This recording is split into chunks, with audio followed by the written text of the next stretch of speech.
जैसा कि आपको पता है कि हमारे यहाँ पर UPSC, state PSC, SSC, railways और अदर गवर्नमेंट एग्जामिनेशंस की तैयारी के लिए वो सारी चीज़ें मिलेंगी जो आप इधर उधर भटक रहे हो, ढूंढने की कोशिश कर रहे हो। वो सारी की सारी चीज़ें आपको इस प्लेटफॉर्म पर मिलेंगी। चलिए आज हम शुरू करते हैं। आज हम एक टॉपिक लेके आए हैं, वन नेशन वन इलेक्शन। ये अपने आप में बहुत इम्पोर्टेंट टॉपिक है, बहुत दिनों से ये चर्चा में है।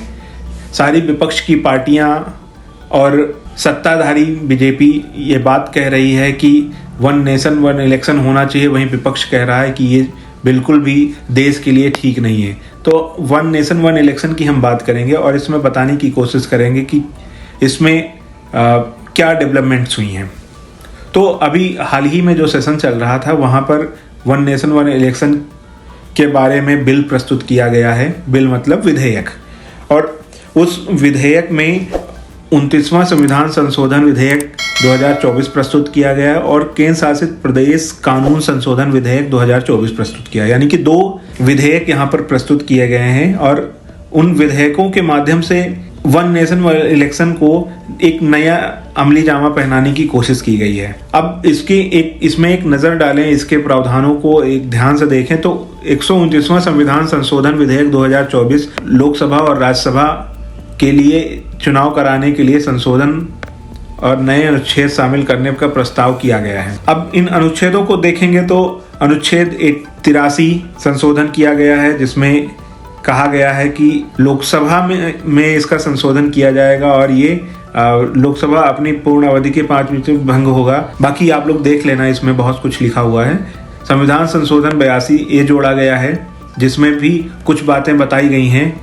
इसके अलावा आगे चलते हैं तो हम देखते हैं कि पुरानी लोकसभा का विस्तार माना जाएगा। अनुच्छेद 172 में क्या कहा गया, राज्य विधानसभाओं की अवधि संशोधन किया जाएगा। अनुच्छेद 83 की भांति अनुच्छेद 172 में भी संशोधन का प्रस्ताव किया गया है। अनुच्छेद 387 संसद में विधायकों के चुनाव से संबंधित प्रावधान की शक्ति प्रदान की गई है, जिसमें बताया गया है कि क्या क्या चीजें उसमें होंगी। उसके अलावा नीचे चलें तो हम ये देखते हैं कि केंद्र शासित संशोधन विधेयक 2024 में कहा गया है कि राष्ट्रीय राजधानी क्षेत्र दिल्ली अधिनियम 1991, जम्मू कश्मीर पुनर्गठन अधिनियम 2019 में संशोधन का प्रस्ताव किया गया है। संशोधन विधानसभा वाले केंद्र शासित प्रदेशों की विधानसभाओं के कार्यकाल और चुनाव के तहत लोकसभा राज्यसभा के कार्यकाल के अनुरूप प्रस्तुत किया गया है। एक साथ चुनाव में एक राष्ट्र एक चुनाव के रूप में जाना जाता है।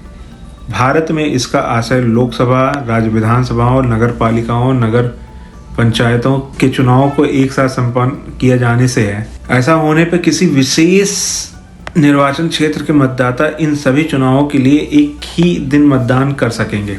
हालांकि स्थानीय निकायों के संबंधित संशोधन में विधेयक शामिल नहीं है। संपूर्ण देश में इन सभी चुनावों के लिए एक ही दिन मतदान हो। ज्ञातव्य है कि राष्ट्रपति श्री रामनाथ कोविंद की अध्यक्षता वाली एक उच्च स्तरीय समिति ने संसद, राज्य विधानसभाओं, स्थानीय निकायों के लिए चुनाव कराने का रोड मैप प्रस्तुत किया था। अन्य संस्थानों द्वारा की गई सिफारिश में राज्य निर्वाचन आयोग प्रथम वार्षिक रिपोर्ट 1983 लाई गई। विधि आयोग 117वीं रिपोर्ट 1999 में लाई गई। कार्मिक लोक शिकायत और विधि न्याय पर संसद की स्थायी समिति की 19वीं रिपोर्ट लाई गई। नीति आयोग चर्चा पत्र 2017 लाया गया। विधि आयोग ड्राफ्ट रिपोर्ट 2018 लाया गया। अब चुनाव की आवश्यकता क्यों है, आवश्यकता क्यों के रूप में बीजेपी अपने तर्क देती है और नहीं आवश्यकता है इस पे अपोजिशन अपने तर्क देता है। तो आवश्यकता क्यों है उस पे जो मेन कारण है उसको बताया गया है कि आर्थिक बोझ को कम करना है।